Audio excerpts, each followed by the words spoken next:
ರವಿ, ಎಲ್ಲಿಗೆ ಹೋಗ್ತೀನಿ ನೀನೀಗ? ಅದೇ ಅಪ್ಪ, ಹೊಲ್ತಕ್ಕೆ ಹೋಗ್ಬೇಕಾಗಿತ್ತು ಒಂದು ಸ್ವಲ್ಪ. ಅದೇ ಅಡಿಕೆ ಗಿಡಕ್ಕೆಲ್ಲನ ಗೊಬ್ಬರ ಹಾಕಿಸ್ಬೇಕಾಗಿತ್ತಲ್ಲ. ಕೂಲರ್ ಬರ್ತಾರೆ, ಹೋಗ್ಬೇಕಾಗಿತ್ತು. ಯಾಕಪ್ಪ? ಹೌದಾ, ಸರಿ ಆಯಿತು. ಒಂದು ಸ್ವಲ್ಪ ಔಷಧಿ ತರಬೇಕಾಗಿತ್ತು ಅಡಿಕೆ ಗಿಡಕ್ಕೆ ಹೊಡೆಯೋಕ್ಕೆ. ನೀನು ಔಷಧಿನೂ ಒಂದು ಸ್ವಲ್ಪ ಯೂರಿಯಾನು ತಗೊಂಬ ಹೋಗು. ಹೀಗೆ ಸಜ್ಜೆ ಐತಲ್ಲ, ಅದಕ್ಕೆ ಸ್ವಲ್ಪ ಹಾಕ್ಬೇಕು ಯೂರಿಯಾನ. ಹಂಗೇನೆ ಔಷಧಿನೂ ಹೊಡಿಬೇಕು ಅಡಿಕೆ ಗಿಡಕ್ಕೆ. ಆಮೇಲೆ ಟೊಮೆಟೊ ಗಿಡ ಹಾಕಿದ್ವಲ್ಲ, ಅವಕ್ಕೂ ಒಂದು ಸ್ವಲ್ಪ ಯಾಕೋ ರೋಗ ಬಂದಂಗಾಗೈತೆ.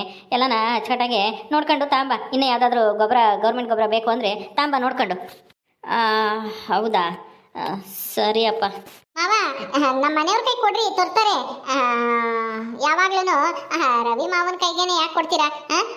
ಏನಾದ್ರೂ ತರ್ಬೇಕಂದ್ರೆ, ಏನಾದ್ರು ದುಡ್ಡಿನ ವ್ಯವಹಾರ ಇದ್ರೆ ಅವ್ರ ಕೈಗೆ ಯಾಕೆ ಕೊಡ್ತೀರಾ? ಇವ್ರ ಕೈಗೂ ಕೊಡ್ರಿ, ತಗೊಂಬರ್ತಾರೆ. ಅದೇನೇನಂತಾನ ಹೇಳ್ರಿ, ಪರವಾಗಿಲ್ಲ. ಅಯ್ಯೋ ಹಂಗಲ್ಲಮ್ಮ, ಸುಂದ್ರನ್ಗೆ ಗೊತ್ತಾಗಲ್ಲ. ಎಷ್ಟು ಇದು ತರಬೇಕು, ಔಷಧಿ ಯಾವ್ದು ತರಬೇಕು, ಗೊಬ್ಬರ ಯಾವ್ದು ತರಬೇಕು, ರೇಟ್ ಹೆಂಗೈತಿ ಅಂತಾನ ಅವ್ನಿಗೇನು ವ್ಯವಹಾರ ಜ್ಞಾನ ಗೊತ್ತಿಲ್ಲ. ಅದಕ್ಕೇನೆ ಅವನು ಹೊಲ್ತಕ್ಕೆ ಹೋಗ್ತಾನೆ, ರವಿ ಎಲ್ಲ ತರ್ತಾನೆ, ಸುಮ್ಮನಿರು. ಅದ್ರ ಬಗ್ಗೆ ಅವ್ನಿಗೇನು ಇದಿಲ್ಲ, ಗೊತ್ತಾಗಲ್ಲ. ಗೊತ್ತಾಗಲ್ಲ ಅಂದ್ರೆ ಕಳಿಸಿದ್ರೆ ತಾನೇ ಮಾವ ಗೊತ್ತಾಗೋದು. ಅವರು ಎಲ್ಲ ವ್ಯವಹಾರನೂ ಮಾಡ್ತಾರೆ. ಈಗ ಅವ್ರಿಗೂ ಬುದ್ಧಿವಂತರಾಗಿದ್ದಾರೆ, ದುಡ್ಡಿನ ವ್ಯವಹಾರ ಎಲ್ಲನ ಗೊತ್ತಾಗುತ್ತೆ. ನೀವು ವ್ಯವಹಾರ ಗೊತ್ತಾಗ್ಬೇಕು ಅಂದ್ರೆ ದುಡ್ಡು ಕೊಟ್ಟು ಕಳಿಸ್ಬೇಕು ತಾನೆ, ಗೊತ್ತಾಗುತ್ತೆ. ನೋಡಮ್ಮ, ಇನ್ನೊಂದು ಸ್ವಲ್ಪ ದಿನ ಹೋಗ್ಲಿ. ಈಗ ಹಂಗೆ ಕಲ್ತ್ಕೊಂಬ್ಲಿ. ಅವನಿಗೂ ಗೊತ್ತಾಗುತ್ತೆ, ಗೊತ್ತು. ಆದ್ರೂ ರವಿ ದೊಡ್ಡವನು, ಅನುಭವ ಐತೆ. ಅವನಾದ್ರೆ ಎಲ್ಲ ನೋಡ್ಕೊಂಡು ಯಾವ್ದು ಬೇಕು, ಎಷ್ಟೆಷ್ಟು ಅಂತ ಹೇಳಿ ನೋಡ್ಕೊಂಡು ತತ್ತಾನೆ ಅಷ್ಟೇನೆ. ನೀನು ಯಾಕೆ ಇದ್ರ ಬಗ್ಗೆ ತಲೆ ಕೆಡ್ಸ್ಕೊಂತೀಯ? ಸುಮ್ಮನಿರು. ನನಗೆ ಗೊತ್ತೈತಿ ಯಾರನ್ನ ಎಲ್ಲಿ ಕಳಿಸ್ಬೇಕು ಅಂತಾನ. ನಾನೆಲ್ಲ ಮಾಡ್ತೀನಿ, ನೀನು ಅದ್ರ ಬಗ್ಗೆ ತಲೆ ಕೆಡ್ಸ್ಕೊಂಬಕ್ಕೆ ಹೋಗ್ಬೇಡ. ನಿನ್ನ ಕೆಲಸ ಏನೈತೆ, ಅಡುಗೆ ಕೆಲಸ ಅದು ಇದು ಮನೆ ಕೆಲಸ ಮಾಡ್ಕೊಂಡು ಇರು. ಇದಕ್ಕೆಲ್ಲನ ನೀನು ತಲೆ ಹಾಕಕ್ಕೆ ಬರಬೇಡ. ರವಿ ಹೇಳಿದ ಅರ್ಥ ಆಯ್ತು ತಾನೆ? ದುಡ್ಡು ತಗೊಂಡೋಗಿ ಏನೇನು ಬೇಕು, ಗೊಬ್ಬರ ಯಾವುದು, ಔಷಧಿ ಯಾವುದು ಎಲ್ಲನ ತಗೊಂಬ. ಒಂದು ಸ್ವಲ್ಪ ಹಂಗೇನೆ ಇನ್ನೂ ಏನಾದರೂ ಬೇಕು ಅಂದರೆ ಬೀಜಗಳು ಅಥವನ ಬದನೆ ಗಿಡದ ಬೀಜ ಅಥವಾ ಇನ್ನೂ ಏನಾನ ತರಕಾರಿ ಹಾಕಂಗಿದ್ರೆ ತಾಂಬ. ಸರಿ ಆಯ್ತಪ್ಪ, ಕೊಡು, ನಾನು ಹೋಗಿ ಬರ್ತೀನಿ ಬೇಗ. ಸರಿ, ಬೇಗ ಹೋಗು. ಸುಂದರ ಹೊಲ್ತಕ್ಕೆ ಹೋಗ್ತಾನೆ, ಪರವಾಗಿಲ್ಲ. ನೀ ಬರಬೇಕಾದ್ರೆ ನೋಡ್ಕೊಂಡು ಎಲ್ಲ ಅಚ್ಚುಕಟ್ಟಾಗಿ ತಗೊಂಬ. ಏನು ಅರ್ಜೆಂಟ್ ಏನಿಲ್ಲ. ಹೊಲ್ತಾಗೆಲ್ಲ ಸುಂದರ ನೋಡ್ಕೊಂತಾನೆ ಆ ಕೂಲಿ ಆಳ್ಗಳನ್ನೆಲ್ಲನ. ನನಗಿಲ್ಲೇ ಸ್ವಲ್ಪ ಕೆಲಸ ಐತೆ, ಹೋಗಿ ಬರ್ತೀನಿ. ಸರಿ ಆಯ್ತಪ್ಪ, ನೀವು ಹೋಗ್ಬಾ, ನಾನೆಲ್ಲ ತಗೊಬತ್ತೀನಿ. ಸುಂದ್ರ, ಈಗಲೇ ಹೊಲ್ತಕ್ಕೆ ಹೋಗು. ಕೂಲಿ ಆಳುಗಳು ಬಂದೇವ್ರೆ, ಎಲ್ಲನ ಕುರಿ ಗೊಬ್ಬರ ಎಲ್ಲನ ಏರ್ಸಿದ್ವಲ್ಲ ಟ್ಯಾಕ್ಟ್ರಿಗೆ, ಎಲ್ಲ ಒತ್ತಾಗ್ತಾ ಇದ್ದಾರೆ. ನೋಡ್ಕೊಂಡು ನೀನು ಅವ್ರ ಜೊತೆಗೆ ಹೆಂಗೆ ಕೆಲಸ ಮಾಡ್ತಾರೆ ಏನು ಎತ್ತ ಅಂತ ನೋಡ್ಕೊ. ಹಂಗೇನೆ ಕರೆಂಟ್ ಬಂದರೆ ನೀರೆತ್ತು. ಸರಿ ಅಣ್ಣ, ಆಯಿತು. ನಾನೆಲ್ಲ ನೋಡ್ಕೊಂತೀನಿ, ನೀನು ಆರಾಮಾಗಿ ಹೋಗ್ಬಾ. ಹೋಗು, ಜಲ್ದಿ ಬಾ. ಸರಿ ಆಯ್ತಪ್ಪ. ಸರಿ ಮಂಜಿ, ನಾನು ಹೊಲ್ತಕ್ಕೆ ಹೋಗಿ ಕೂಲಿ ಆಳುಗಳು ಗೊಬ್ಬರ ಹಾಕ್ತಾ ಇದ್ರಂತೆ, ಬಂದೇವ್ರ ಇಲ್ವಾ, ಎಷ್ಟು ಜನ ಬಂದೇವ್ರೆ ಅಂತ ಹೇಳಿ ನೋಡ್ಬತ್ತೀನಿ. ನೋಡ್ಕೊಂಡು ನಿನಗೆ ಬಂದು ಹೇಳ್ತೀನಿ. ನೀನು ಬುತ್ತಿ ಹೊತ್ಕೊಂಬರಿವಂತೆ. ನೀವು ಹೊಲ್ದಾಗೆ ಕೆಲಸ ಮಾಡಿಸ್ರಿ, ಕೆಲಸ ಮಾಡ್ರಿ, ನೀರಿಕ್ರಿ, ಗೊಬ್ಬರ ಹಾಕ್ರಿ, ಎಲ್ಲ ಕೆಲಸನ ನೀವು ಮಾಡ್ರಿ. ದುಡ್ಡಿನ ವ್ಯವಹಾರ ಮಾತ್ರನ ನಿಮ್ಮಪ್ಪ ನಿಮ್ಮ ಕೈ ಕೊಡೋದೇ ಇಲ್ಲ. ನಿಮ್ಗೂ ವ್ಯವಹಾರ ಜ್ಞಾನ ಗೊತ್ತಾಗದ್ ಬೇಡವಾ? ಏನತ್ತೆ ಇದು ಮಾವ ಹಿಂಗ್ ಮಾಡ್ತಾರೆ? ನನ್ಗಂತೂ ಸ್ವಲ್ಪನೂ ಇಷ್ಟ ಆಗಲ್ಲಪ್ಪ. ನಾನೇನಮ್ಮ ಮಾಡ್ಲಿ? ಎಲ್ಲ ನಿಮ್ಮ ಮಾವಂದೇ ಯಜಮಾನಿಕೆ. ನನ್ ಕೇಳಿದ್ರೆ ನಾನೇನ್ ಮಾಡ್ಲಿ ಹೇಳು? ಅದು ಅಲ್ಲದೆ ಸುಂದ್ರನ್ಗೆ ವ್ಯವಹಾರ ಅಷ್ಟು ಗೊತ್ತಾಗಲ್ಲ ಅಂತ ನಂಗೆ ಮಾಡಿದ್ದಾರೆ. ಅಲ್ಲ ಅತ್ತೆ, ಗೊತ್ತಾಗಲ್ಲ ಅಂತಂದ್ರೆ ಗೊತ್ತು ಮಾಡ್ಕೊಂತಾರೆ. ಒಂದ್ಸಲ 2 ಸಲ ಕಳ್ಸಿದ್ರೆ ತಾನೆ ಅವ್ರಿಗೂ ಯಾವ್ದೇ ವಸ್ತು ಎಷ್ಟೆಷ್ಟು ರೇಟ್ ಇರುತ್ತೆ, ಹೆಂಗ್ ತರಬೇಕು, ಹೆಂಗ್ ಚೌಕಾಸಿ ಮಾಡ್ಬೇಕು, ಎಲ್ಲಿ ತರಬೇಕು ಅಂತ ಎಲ್ಲ ಗೊತ್ತಾಗುತ್ತೆ. ಇವನೇ ಲೆಕ್ಕಕ್ಕೆ ಇಟ್ಕೊಂಡಿಲ್ಲ ಮಾವ ಅಂತನು. ನನ್ಗಂತೂ ತುಂಬಾ ಬೇಜಾರಾಗ್ತೈತಪ್ಪ. ಹಿಂಗೆ ಆದ್ರೆ ಹೆಂಗೆ? ನಮ್ಗೇನ್ ಬೆಲೆ ಇಲ್ವಾ ಈ ಮನೆಗೆ? ನಾನಂತ ಹಿಂಗಿದ್ರೆ ಅಷ್ಟೇ, ನಮ್ಮ ನಿರ್ಧಾರ ನಾವು ಮಾಡ್ಬೇಕಾಗುತ್ತೆ. ಏನ್ ನಿರ್ಧಾರ ಮಾಡ್ತೀಯ? ಏನ್ ಮಾಡ್ತೀಯ? ಏನು ಮಾಡಕ್ಕಾಗಲ್ಲ. ಯಾರ್ಯಾರು ಏನೇನ್ ಕೆಲಸ ಮಾಡ್ಬೇಕು ಆ ಕೆಲಸನೇ ಮಾಡ್ಕೊಂಡು ಹೋಗ್ಬೇಕು. ಹೋಗು ಸುಮ್ನ. ಸುಂದ್ರ, ಹೋಗಪ್ಪ, ನೀನು ಹೊಲ್ತಕ್ಕೆ ಹೋಗು. ಅತ್ತೆ, ನಾನು ಹೇಳೋದು ನಿಮ್ಗೆ ಅರ್ಥ ಆಗಲ್ವಾ? ಹಿಂಗೆ ಆದ್ರೆ ನಾವು ಅಷ್ಟೇನೆ ಬೇಗ ಭಾಗ ತಗೊಂಡು ನಾವು ಬೇರೆ ಮನೆಗೆ ಹೋಗ್ತೀವಿ. ನಾನು, ನನ್ನ ಗಂಡ, ನೀವು ಬರಂಗಿದ್ರೆ ಬರ್ರಿ, ಇಲ್ಲೇ ಇರ್ತೀವಿ ಅಂದ್ರೆ ಇರ್ರಿ. ನನಗೇನು ಇದೇನಿಲ್ಲ, ತೊಂದ್ರೆ. ಆದಷ್ಟು ಬೇಗ ಭಾಗ ತಗೊಂಡ್ರೆ ನಮ್ಮ ಯಜಮಾನ್ರು ಕೆಲಸ ಅವರೇ ಮಾಡ್ತಾರೆ ಎಲ್ಲನ. ಅಷ್ಟೇ, ಈ ಮನೆ 2 ಭಾಗ ಆಗುತ್ತೆ. ಈ ತರ ಎಲ್ಲನ ಬೇರೆ ಬಿಂಗ ಮಾಡಿದ್ರೆ ಒಬ್ರಿಗೊಂದು ಅಂತಾನ. ಹಿರಿ ಮಗುಗೊಂದು ಚಿಕ್ಕ ಮಗುಗೊಂದ. ಏನೇ ದುಡ್ಡು ಬೇಕು ಅಂದ್ರೂ ಮಾವನ್ನೇ ಕೇಳಬೇಕು. ಆದ್ರೆ ಶ್ರೀದೇವಿ ಮತ್ತೆ ರವಿ ಬಾಬಾ ಇಬ್ರು ಎಲ್ಲ ಹೆಂಗ್ ಬೇಕೋ ಅಂತ ಖರ್ಚು ಮಾಡ್ತಾರೆ. ಮಾವ ಅವ್ರಿಗೆ ಏನು ದುಡ್ಡು ಕೊಡ್ತಲೇ ಇರ್ತಾರೆ. ಯಾವ್ದಕ್ಕೂ ಅವ್ರಿಗೆ ಕೊರತೆನೇ ಇಲ್ಲ. ನಾವೆಲ್ಲದಕ್ಕೂ ಮಾವನ್ ಕೇಳ್ಬೇಕು, ಇಲ್ಲ ನಿಮ್ಮನ್ ಕೇಳ್ಬೇಕು, ಇಲ್ಲ ರವಿ ಬಾವನ್ ಕೇಳ್ಬೇಕು. ನಮ್ಗೆ ಈ ಮನೆಗೆ ಏನೋ ಒಂಥರ. ಇದೇನು ಹಿಂಗೆ ಹೇಳ್ತಾ ಇದ್ಯಾ? ನೀನು ಭಾಗ ಮಾಡ್ತೀಯಾ? ಮಂಜಿ, ಯಾಕೆ ಹಂಗೆ ಮಾತಾಡ್ತಾ ಇದ್ಯಾ? ಬೇಗ ಭಾಗ ಗೀಗ ಏನು ಬೇಡ, ಇಲ್ಲೇ ಇರೋಣ, ಸುಮ್ಮನೆ ಇರು. ನಾನು ಹೊಲ್ತಕ್ಕೆ ಹೋಗ್ತೀನಿ, ನೀನು ಆಮೇಲೆ ಬುತ್ತಿ ತಗೊಂಬ. ಏನ್ರಿ ನೀವು? ನಾನು ನಾನು ಇಷ್ಟೊಂದು ಮಾತಾಡ್ತಾ ಇದ್ದೀನಿ, ನಿಮ್ಗೆ ಈ ಮನೆಯಲ್ಲಿ ನಿಮ್ಮ ಅಣ್ಣಂಗೆ ಎಷ್ಟು ಗೌರವ ಮರ್ಯಾದೆ ಎಲ್ಲ ಸಿಗುತ್ತೋ ಅದೇ ತರ ನಿಮ್ಗೂ ಸಿಗ್ಬೇಕು ಅಂತ ಆಸೆ ಪಡ್ತಾ ಇದ್ದೀನಿ. ನೀವು ನೋಡಿದ್ರೆ ಅದ್ರ ಬಗ್ಗೆ ಒಂದ್ ಸ್ವಲ್ಪನೂ ಚಿಂತೆ ಇಲ್ದೇನೆ ಹೊಲ್ತಕ್ಕೆ ಹೋಗ್ತೀನಿ ಬುತ್ತಿ ತಾಂಬ ಅಂತ ಹೇಳ್ತಿದ್ದೀರಾ. ನಿಮ್ಗೇನು ಅರ್ಥ ಆಗಲ್ವಾ? ಅಯ್ಯೋ ಅದನ್ನೆಲ್ಲ ತಲೆ ಕೆಡಿಸ್ಕೋಬೇಡ ಮಂಜಿ.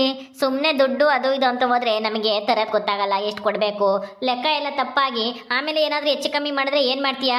ಮೊನ್ನೆ ಕಾಯಿ ದುಡ್ಡೆಲ್ಲ ಕಡಿಮೆ ಇಸ್ಕೊಂಡು ಇವಾಗ ಎಷ್ಟು ತೊಂದರೆ ಆಯ್ತು ನೋಡು. 2,000 ರೂಪಾಯಿ ಲಾಸ್ ಆಯ್ತು ಅಂತ ಅಪ್ಪಾಯಿ ಬೈಲಿಲ್ವಾ? ಅದಕ್ಕೆ ಹಿಂಗೆಲ್ಲ ಹೋಗಿ ಸುಮ್ಮನೆ ಬೈಸ್ಕೊಳಕ್ಕಿನ್ನ ಸುಮ್ಮನೆ ಇರೋದು ವಾಸಿ. ಹೊಲ್ದಾಗೆ ಕೆಲಸ ಮಾಡ್ಕೊಂಡು ನಿನಗೆ ಗೊತ್ತಾಗಲ್ಲ, ಸುಮ್ಮನೆ ಇರು. ಅಲ್ವೇನಮ್ಮ? ಒಂದ್ಸಲ ತಪ್ಪಾಯ್ತು ಅಂತೇಳಿ ಪದೇ ಪದೇ ಅದನ್ನೇ ಮಾಡ್ತಾರ? ಕೆಲಸ ಮಾಡಿದ್ರೆ ತಾನೇ ಯಾವ್ದಾದ್ರು ಕೆಲಸ ಕಲಿಯಕ್ಕಾಗೋದು. ಕೆಲಸ ಮಾಡ್ಲಿಲ್ಲ ಅಂತಂದ್ರೆ ಹೆಂಗ್ ಕಲಿಯಕ್ಕಾಗುತ್ತೆ? ನಿಮ್ಮನ್ನ ಬಲವಂತದಿಂದ ನಾನು ಹೊಲ್ತ ಕರ್ಕೊಂಡೋಗಿ ನೀರಿಕ್ಕದು, ಆಮೇಲೆ ಗೊಬ್ಬರ ಹಾಕೋದು, ಗುಂಡಿ ತೆಗಿಯೋದು ಎಲ್ಲ ಕೆಲಸನೂ ಮಾಡಿದ್ಕೆ ತಾನೇ ನಿಮ್ಗೆ ಇವಾಗ ಎಲ್ಲ ಕೆಲಸನೂ ಬರೋದು. ಈಗ ನೀವು ಕೂಲಿ ಆಳುಗಳನ್ನ ನೋಡ್ಕೊಳ್ಳೋದು, ನೀರಿಕ್ಕದು ಅದೆಲ್ಲ ಮಾಡಕ್ ಆಗ್ತಾ ಇರೋದು. ಹಂಗೆ ಇದು ದುಡ್ಡಿನ ವ್ಯವಹಾರನು. ಅಯ್ಯೋ ನನಗಂತೂ ಇಂಥದ್ದೆಲ್ಲ ಬೇಡಪ್ಪ. ಸುಮ್ಮನೆ ಯಾಕೆ ಬೈಸ್ಕೊಂಬೋದು? ದುಡ್ಡು ಗಿಡ್ಡು ಎಲ್ಲನ ನಮ್ಮ ಅಪ್ಪಯ್ಯ ನಮ್ಮ ಅಣ್ಣಯ್ಯ ನೋಡ್ಕೊಂತ. ನೀನು ಸುಮ್ಮನೆ ಇರು. ಏನೇನೋ ಹೇಳಿ ನಾನು ತಲೆ ಕೆಡಿಸ್ಕೊಂಬೇಡ, ತಲೆ ಕೆಡುತ್ತೆ. ಆ ದುಡ್ಡು ಎಲ್ಲ ತರೋದು, ಅದು ಎಷ್ಟು ತರಬೇಕು, ಎಷ್ಟು ಹೇಳ್ತಾರೆ ಅದೆಲ್ಲ ನಮಗೆ ಅರ್ಥನೇ ಆಗಲ್ಲ. ನೀನು ಏನೇನೋ ಹೇಳ್ತೀಯ.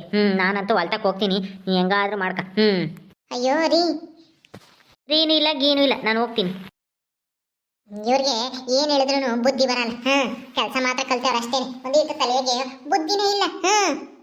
ನಾನು ಯಾಕೆ ಹೇಳ್ತಾ ಇದ್ದೀನಿ, ಏನ್ ಹೇಳ್ತಾ ಇದ್ದೀನಿ ಅಂತಾನ ಅರ್ಥನೂ ಮಾಡ್ಕೊಳ್ಳೋಂಥ ಶಕ್ತಿನೇ ಇಲ್ಲ ಇವ್ರಿಗೆ. ಒಂದಿಷ್ಟು ವಿದ್ಯೆ ಇದ್ದಿದ್ರೆ ಗೊತ್ತಾಗೋದು, ತಲೆಗೆ ಏನೂ ಇಲ್ವಲ್ಲ. ಹೋಗ್ಲಿ ಬಿಡೆ ಮಂಜಿ, ಪಾಪ ಅವನಿಗೆ ಲೆಕ್ಕ ಪಕ್ಕ ಎಲ್ಲ ಗೊತ್ತಾಗಲ್ಲ. ಅದಕ್ಕೆ ಇಂಥದ್ಕೆಲ್ಲ ಹೋಗಕ್ಕೂ ಎದ್ರಕಂತಾನೆ. ನೀನ್ ಯಾಕೆ ಸುಮ್ಮನೆ ಬಲವಂತ ಮಾಡ್ತೀಯ? ಹಂಗಲ್ಲ ಅತ್ತೆ, ಎಲ್ಲ ತಿಳ್ಕೋಬೇಕು. ಏನು ವಿದ್ಯೆ ಗೊತ್ತಿಲ್ದಿದ್ರೆ ಏನಂತೆ? ಏನ್ ದುಡ್ಡು ಎಣ್ಸಕ್ ಬರಲ್ವಾ ಇವ್ರಿಗೇನು? ಏಣಿಸ್ತಾರೆ ಏನು, ಅಷ್ಟೊಂದೇನೇನೇನು ದಡ್ರಲ್ಲ. ಎಂತೆಂತ ಓದಿಲ್ದೇ ಇರೋರೆಲ್ಲನ ಹೆಂಗೆ ಎಲ್ಲನ ಚೆನ್ನಾಗಿ ದುಡ್ಡಿನ ವ್ಯವಹಾರ ಎಲ್ಲ ತಿಳ್ಕೊಂಡು ಈ ಚೆನ್ನಾಗಿ ವ್ಯವಹಾರ ಎಲ್ಲ ಮಾಡ್ತಾರೆ. ಇವರು ಗಂಡ್ಸಾಗಿ ಅಂತದೆಲ್ಲ ಕಲ್ತ್ಕೊಳ್ಲಿಲ್ಲ ಅಂತಂದ್ರೆ ಇವಾಗ ಕಲೀಲಿಲ್ಲ ಅಂದ್ರೆ ಇನ್ಯಾವ ಕಲಿತಾರೆ? ಒಂದಲ್ಲ ಒಂದ್ ದಿವಸ ಈ ಮನೆ ಬೇಗನೆ ಆಗೇ ಆಗ್ಬೇಕು, 2 ಭಾಗ ಆಗ್ಬೇಕು. ಅವಾಗ್ಲೂ ಹಿಂಗೆ ಹೇಳ್ತಾರ? ಇವ್ರ ಅಣ್ಣನೇ ಬಂದು ಎಲ್ಲ ಕೆಲಸನ ಮಾಡ್ಕೊಡ್ತಾರ? ಹೇಳ್ರಿ, ಅದಕ್ಕೆ ಹೇಳೋದು. ಅಯ್ಯೋ ಬಿಡೆ ಮಂಜಿ, ಅದನ್ನೆಲ್ಲ ಯಾಕೆ ತಲೆ ಕೆಡಿಸ್ಕೊಂತೀಯ? ಅಯ್ಯ, ಈಗೇನು ಬೇರೆ ಹೋಗ್ತಾ ಇದ್ದೀರಾ ನೀವೇನು? ಯಾಕೆ ಬೇರೆ ಹೋಗ ಮಾತಾಡ್ತೀಯ? ಎಲ್ಲ ಚೆನ್ನಾಗಿದ್ದಾಗ ಹೆಂಗೋ ನಮ್ಮ ಸುಂದ್ರ ಈ ಮಟ್ಟಿಗೆ ಬುದ್ಧಿವಂತನಾಗಿ ಹೊಲದ ಕೆಲಸನಾದ್ರೂ ಮಾಡಕ್ ಕಲ್ತ್ಕೊಂಡಿದ್ದಾನೆ. ಬಿಡು, ಅವನಿಗೆ ಲೆಕ್ಕ ಪಕ್ಕ ಸರಿಯಾಗಿ ಮಾಡಕ್ ಬರಲ್ಲ. ದುಡ್ಡು ಗಿಟ್ಟು ಕಳ್ಕೊಂಡ್ರೆ ಅವ್ರ ಅಪ್ಪ ಅಂತ ಬೈಸ್ಕೊಂಬನು ಅವನು. ನೀನಲ್ಲ. ನೀನ್ ಯಾಕೆ ಸುಮ್ಮನೆ ಇಲ್ದಿರೋದೆಲ್ಲ ತಲೆ ಕೆಡಿಸ್ಕೊಂತೀಯ? ಏನಾಯ್ತು ಜಯಿ? ಯಾಕೆ? ಏನೂ ಇಲ್ಲ. ರವಿಗೆ ದುಡ್ಡು ಕೊಟ್ಬಿಟ್ಟು ಹೊಲ್ತಕ ಟೌನ್ಗೆ ಹೋಗ್ಬಿಟ್ಟು ಅದೇನೋ ಔಷಧಿ ಗೊಬ್ಬರ ಇನ್ನು ಏನೇನೋ ತರ ಕೇಳ್ತು ಅವ್ರಪ್ಪಯ್ಯ. ಅದಕ್ಕೆ ನನ್ನ ಗಂಟೆಗೆ ದುಡ್ಡು ಕೊಡು ಮಾವ, ತರ್ತಾರೆ ಹಂಗೆ ಹಿಂಗೆ ಅಂತ ಅಂದ್ಲು. ಅದಕ್ಕೆ ಅಯ್ಯಪ್ಪ ಅವನಿಗೆ ಗೊತ್ತಾಗಲ್ಲ ಏನಿಲ್ಲ, ಸುಮ್ಮನಿರಮ್ಮ ರವಿ ಹೋಗ್ತಾನೆ ಅಂತ ಹೇಳಿ ಬೈತಾ. ಅದಕ್ಕೆ ಇವಳು ನನ್ನ ಗಂಡನೂ ಬುದ್ಧಿ ಕಲ್ತ್ಕೊಂಬದೆ ಯಾವಾಗ, ದುಡ್ಡಿನ ವ್ಯವಹಾರ ಕಲ್ತ್ಕೊಂಬದೆ ಯಾವಾಗ, ಹಂಗೆ ಹಿಂಗೆ ಅಂತಾನ ರೇಗಾಡ್ತಾ ಇದ್ದಾಳೆ ನೋಡತ್ತೆ. ಯಾಕೆ ಮಂಜಿ ಸುಮ್ಮನೆ ಯಾಕೆ ಇಲ್ದೇ ಇರೋದಕ್ಕೆಲ್ಲ ತಲೆ ಕೆಡಿಸ್ಕೊಂತೀಯ? ಈಗ ಹೆಂಗೋ ನಿನ್ನ ಗಂಡನೂ ಎಲ್ಲ ಕೆಲಸನೂ ಮಾಡೋದು ಕಲ್ತಿದ್ದಾನೆ. ಬಿಡು, ನೀನು ಯಾಕೆ ತಲೆ ಕೆಡಿಸ್ಕೊಂತೀಯ? ಅವನು ಅದನ್ನು ಕಲಿತಾನೆ. ಅಲ್ಲ ಅಜ್ಜಿ, ಈ ಕಲಿಯೋದು ಯಾವಾಗ? ಕೆಲಸ ಮಾಡಿದ್ರೆ ತಾನೆ, ಹೋದ್ರೆ ತಾನೆ.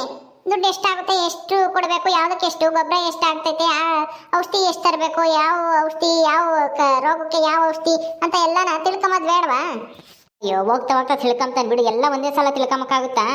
ಏನೋ ನೀನು ಬುದ್ಧಿವಂತೆ ಅಮ್ಮ, ಸುಂದ್ರನ್ ಬದಲಾಯಿಸ್ತಿ ಅಂತ ಅಂದ್ಕೊಂಡ್ರೆ ನೀನೇನಿತ ಈ ಪಾಟಿ ಇದು ಮಾಡ್ತಾ ಇದೆಯಾ?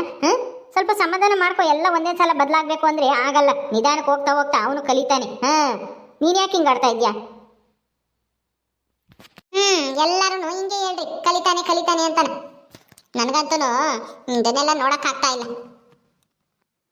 ಈ ಮನೆ ಎಷ್ಟು ಬೇಗ ಭಾಗ ಆಗುತ್ತೆ ಅಂತ ಹೇಳಕ್ಕಾಗಲ್ಲ. ಒಟ್ಟಿನಲ್ಲಿ ಅಣ್ಣ ತಮ್ಮಗಳು ಇಬ್ಬರಿದ್ದಾರೆ ಅಂದಮೇಲೆ ಹೊಂದಾಣಿಕೆ ಆಗೋದೇ ಇಲ್ಲ ಬಿಡ್ರಿ. ಭಾಗ ಆಗುತ್ತೆ ಅನ್ಸುತ್ತೆ. ಆದಷ್ಟು ಬೇಗ ಈ ಮನೆ 2 ಆಗುತ್ತೆ. ಅಯ್ಯೋ ದೇವ್ರಿ, ಇವಳು ಆಲೆ ಭಾಗ ತಗೊಂಬ ಮಾತಾಡ್ತಾ ಇದ್ದಾಳೆ. ಏನೋ ಬುದ್ಧಿವಂತೆ ಬಿಡಪ್ಪ. ಹೆಂಗೋ ಅತ್ತಾಗೆ ನಮ್ಮ ಸುಂದ್ರನ ತಿದ್ದಿ ಒಂದಿಟ್ಟು ಬದುಕು ಮಾಡಂಗ್ ಮಾಡಿಳು, ಒಂದಿಟ್ಟು ಬುದ್ಧಿ ಕಲ್ಸಿಳು ಅಂತ ಅನ್ಕೊಂಡ್ರೆ ಇವಳೇನು ಹಂಗೆ ಆಡ್ತಾ ಇದ್ದಾಳೆ? ಏನಂಗೆ ಇವಳಂತಾರೆ ಯಾರು ಇಲ್ಲ ಅಮ್ಮಂಗೆ ಆಡ್ತಾ ಇದ್ದಾಳೆ. ನೀನಾದ್ರೂ ಬುದ್ಧಿ ಹೇಳ ಅವಳಿಗೆ. ಭಾಗೀಗ ಅಂತ ಹೇಳಿ ಮಾತಾಡ್ಬೇಡಮ್ಮ ಈ ಮನೆಗೆ ಅಂತಾನ. ನಾನು ಯಾಕೆ ಅತ್ತ ಹೇಳೋಣ? ನಾನೇನ ಹೇಳ್ಕೊಟ್ರೆ ಹೇಳಿರೆ ನಾನೇ ಎಲ್ಲೋ ಭಾಗ ತಗಂತ ಹೇಳ್ಕೊಟ್ಟಿದ್ದೀನಿ ಅಂತ ನಮ್ಮ ಮನೆಯವರೆಲ್ಲ ನನ್ನ ಮೇಲೆ ಏನು ಅನ್ಕೊಡ್ತಾರೆ. ನಾನು ಅಂತದೆಲ್ಲ ತಲೆ ಕೆಡ್ಸ್ಕೊಂಬಕ್ ಹೋಗಲ್ಲಪ್ಪ. ನಮ್ಮ ಪಾಡಿಗೆ ನಾನು ಇರ್ತೀನಿ, ಏನಾದ್ರೂ ಮಾಡ್ಕೊಂಬಿ, ನಮ್ಗೇನಾಗಣ. ನಾನು ಅಂದ್ಕೊಂಡಂಗೆ ಆಗ್ತಾ ಇದೆ. ಈ ಮನೆ ಆದಷ್ಟು ಬೇಗ 2 ಭಾಗ ಆಗುತ್ತೆ ಅನ್ಸುತ್ತೆ ಈ ಮಂಜಿಯಿಂದ. ಎಲ್ಲರೂ ನನ್ನ ಬೈಯೋರು ಇವಳೆ ಜಯಮ್ನ ಇವಳಿಗೆ ಇಲ್ಲದೆಲ್ಲ ಹೇಳ್ಕೊಡ್ತಾರೆ ಅಂತನ ನೋಡು ನಾನು ಸುಮ್ಮನೆ ಇದ್ದಿದ್ದಕ್ಕೆ ಅದಾಗ ಅದೇ ಎಲ್ಲ ನಡ್ಕೊಂಡು ಹೋಗ್ತಾ ಇತ್ತು ಏನಾದ್ರು ಮಾಡ್ಕೊಂಬ್ಲಿ ಬಿಡು ಈಗ ಗೊತ್ತಾಗುತ್ತೆ ನಾನು ಹೇಳ್ಕೊಡ್ತೀನ ಅಥವಾ ಅವಳೆ ಮಾಡ್ತಾಳ ಅಂತಾನ ಏನಾರ ಮಾಡಿದ್ರೆ ಸಾಕು ನನ್ನ ಮೇಲೆ ಬರೋರು ಎಲ್ಲಾನು ಈಗ ಗೊತ್ತಾಗುತ್ತೆ ಇವ್ರಿಗೆ. ಓಕೆ ಸ್ನೇಹಿತರೆ, ಈ ವಿಡಿಯೋನ ಇಲ್ಲಿ ಮುಗಿಸ್ತಾ ಇದೀವಿ. ಈ ಕಥೆಯನ್ನು ಮುಂದುವರಿಯುತ್ತೆ. ನಿಮ್ಮೆಲ್ಲರಿಗೂ ಈ ವಿಡಿಯೋ ಇಷ್ಟ ಆದರೆ ಲೈಕ್ ಮಾಡಿ, ಶೇರ್ ಮಾಡಿರಿ. ಹಾಗೆ ಇನ್ನು ಯಾರು ನಮ್ಮ ಚಾನಲ್ ಸಬ್ಸ್ಕ್ರೈಬ್ ಮಾಡ್ಕೊಂಡಿಲ್ಲ ದಯವಿಟ್ಟು ಸಬ್ಸ್ಕ್ರೈಬ್ ಮಾಡ್ಕೊಳ್ರಿ. ಮುಂದಿನ ವಿಡಿಯೋದಲ್ಲಿ ಸಿಗ್ತೀವಿ. ನಮಸ್ಕಾರ.